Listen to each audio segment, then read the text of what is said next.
Binulabog ng sunod-sunod na putok ng baril ang Christmas lighting ceremony sa Cotabato City. Nakaalerto si Justoni Humamil ng GMA Regional TV 1 Mindanao. Kakatapos lang ng Christmas display lighting ceremony sa Cotabato City na isinagawa sa City Plaza Tantawan Park sa lungsod noong Martes ng gabi nang biglang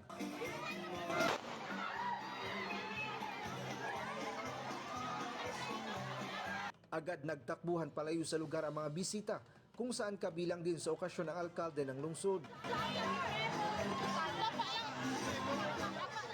Agad namang nakaalerto ang kapulisan at kasundaluhan.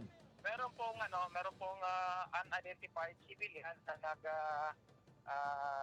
warning shot due to snatching incident or parang shoplifting. Kaagad ding siniguro ng kapulisan ang kaligtasan ng mga tao na dumalaw sa nasabing okasyon, pati na ang mga opisyal ng lungsod. Kinabahala ng lahat, considering na the city mayor, Honorable Guzman Matabalo, was there during the ceremonial pailaw po sa Slasan and welcoming the Christmas season. Wala po nasaktan sa insidente. Sa statement na inilabas ni Cotabato City Mayor Bruce Matabalaw, tiniyak nito ang seguridad sa lungsod lalo na ngayong Kapaskuhan.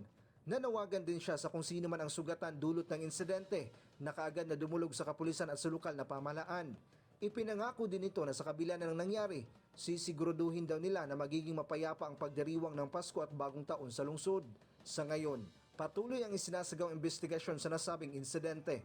Mula sa GMA Regional TV 1 Mindanao, Tony Humamil, nagbabalita para sa GMA Integrated News.